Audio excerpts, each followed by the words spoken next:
Introducción a la neuropsicología de los procesos de la memoria. Características principales de la memoria, bases neuroanatómicas de la memoria y neurobiología de la memoria, síndromes amnésicos y alteraciones de memoria, evaluación de la memoria y rehabilitación neuropsicológica de la memoria. La memoria descrita por Portellanos es la capacidad para almacenar información de acontecimientos pasados para posteriormente llevarlos a la conciencia de forma aprendida. Sin embargo, esta información nunca será una reproducción literal, puesto que sufre distorsiones y errores subjetivos. La memoria depende del funcionamiento de numerosos circuitos localizados en diferentes estructuras del sistema nervioso central, en donde las redes neuronales se establecen en función de la complejidad de la actividad que realicen. En el 2007, Square y Bailey propusieron la diferenciación entre memoria declarativa, como episódica y semántica, que depende del hipocampo, entre la memoria no declarativa u operativa, entre la memoria procedimental o memoria a corto plazo. Para William James, la memoria se dividía en tres tipos: memoria primaria, la cual es equivalente a la memoria a corto plazo y engloba la memoria sensorial; la memoria secundaria, que son acontecimientos ocurridos hace poco tiempo, semejante a la memoria reciente, la cual permite la conservación de la información de forma duradera; y la memoria terciaria, que es una modalidad de memoria a largo plazo o memoria consolidada, permitiendo recordar acontecimientos autobiográficos o sociales del pasado. La memoria a corto plazo es un almacén temporal de información con capacidad limitada que se mantiene por un breve periodo de tiempo, reteniendo de forma inicial la información sensorial en áreas cerebrales específicas. Para este procesamiento perceptivo se necesita una codificación para memorizar los estímulos, dividiéndose en memoria sensorial, que es el registro inicial de la información que realizan los receptores sensoriales. En un primer momento se obtiene la información instantánea de los estímulos para después mantener esta información por un periodo menor a un segundo, permitiendo su reconocimiento.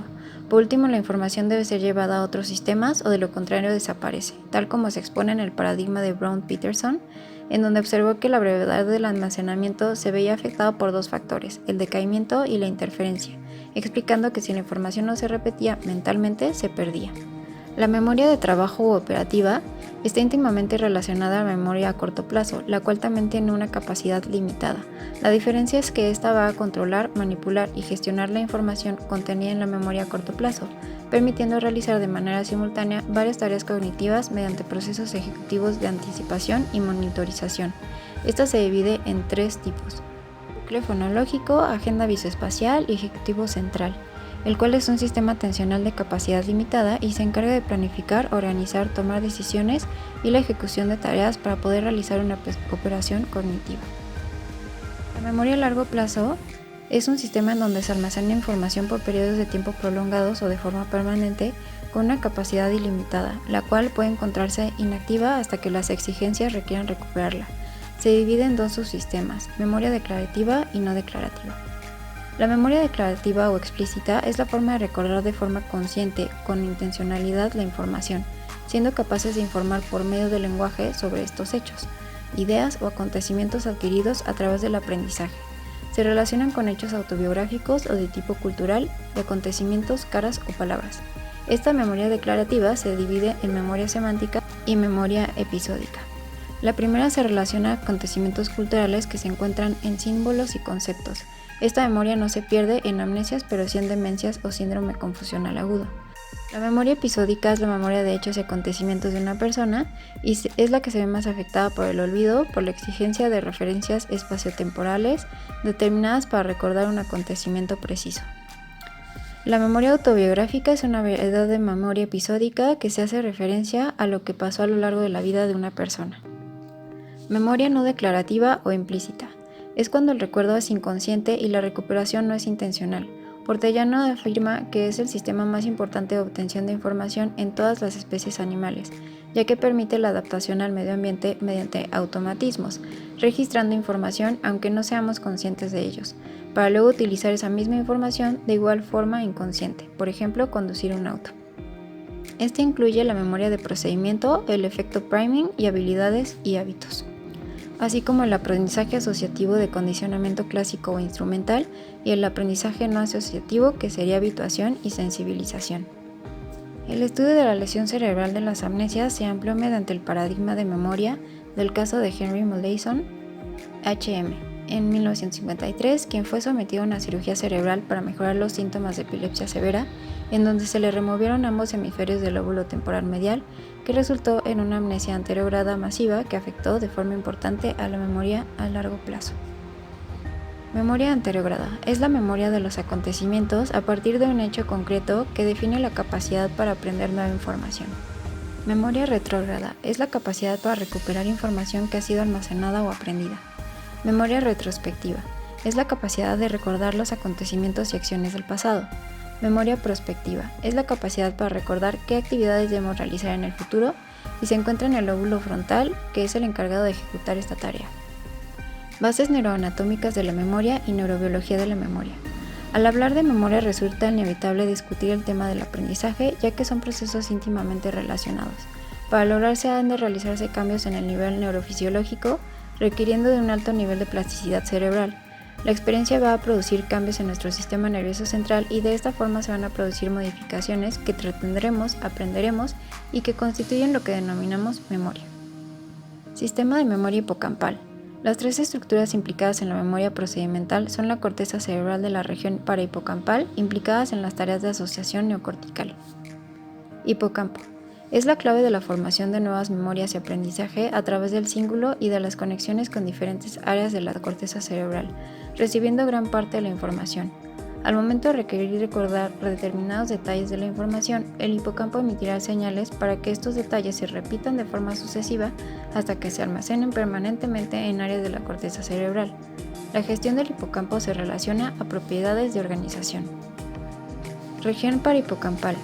Participa en la memoria declarativa y se activa cuando se llevan a cabo experiencias personales, creando representaciones ante situaciones futuras.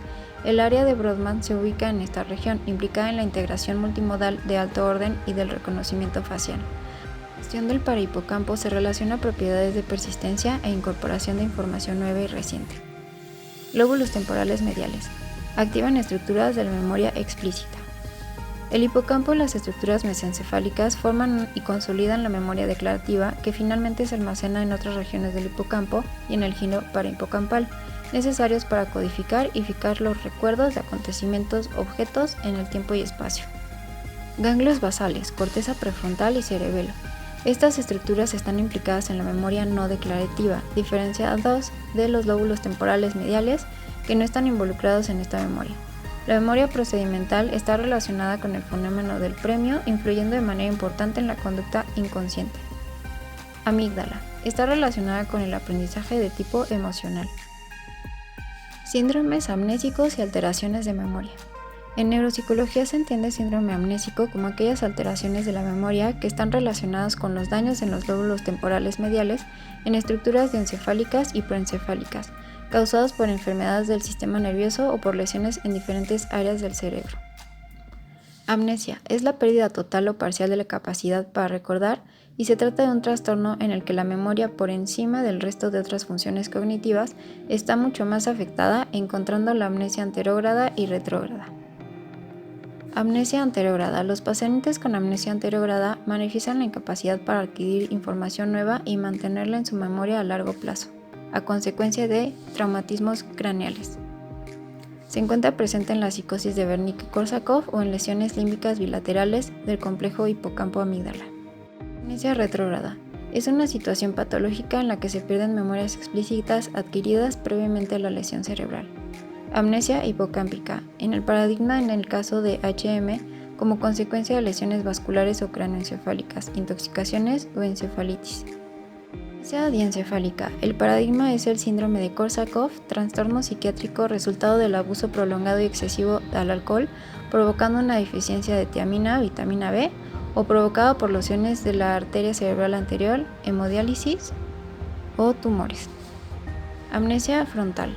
El daño en áreas prefrontales puede causar alteraciones en la memoria, no tan severas como las amnesias hipocámpicas.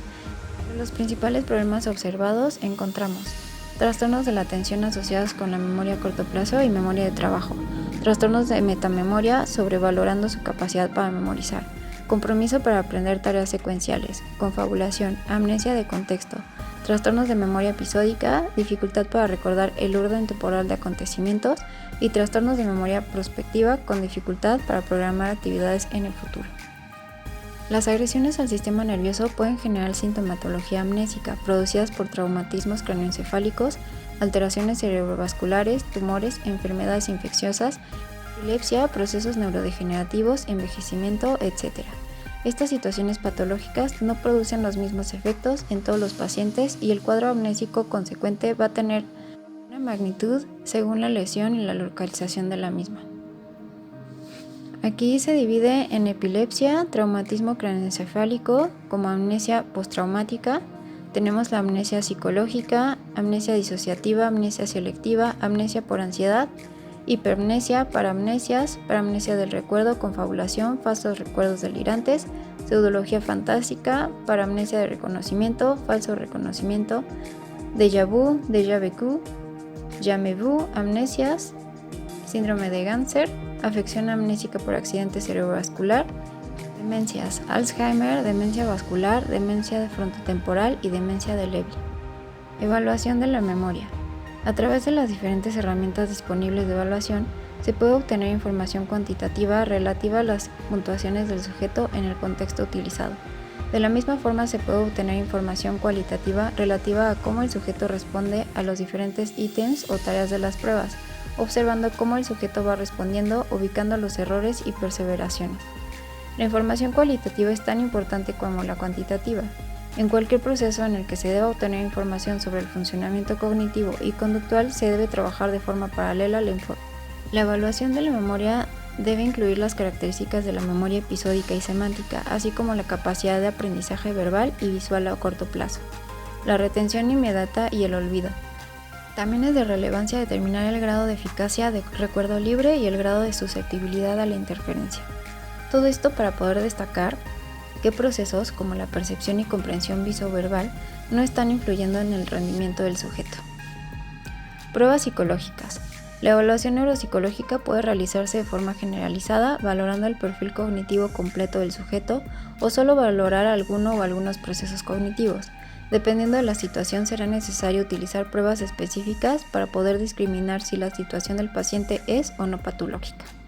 Aquí encontramos el screening, las baterías neuropsicológicas, como la escala de memoria de Wechsler, la escala de memoria conductual de Rivermead, el test de aprendizaje auditivo verbal de Rey, el test de la figura compleja de Rey de Osterried, test de aprendizaje verbal de España Complutense. La rehabilitación neuropsicológica de la memoria. La rehabilitación se encargará de recuperar en la medida de lo posible los déficits ocasionados por una lesión cerebral, poniendo en práctica determinados métodos y estrategias, ayudando tanto al paciente como a la familia a sobrellevar y reducir el impacto cognitivo y emocional de la lesión cerebral, sirviéndose de una correcta valoración neuropsicológica que nos informe de manera específica cuáles son los dominios cognitivos afectados, combinando la intervención cognitiva y sistemas compensatorios de intervención conductual, haciendo hincapié en la reducción del impacto emocional que pueda darse como resultado de la percepción por parte del paciente de su déficit cognitivo.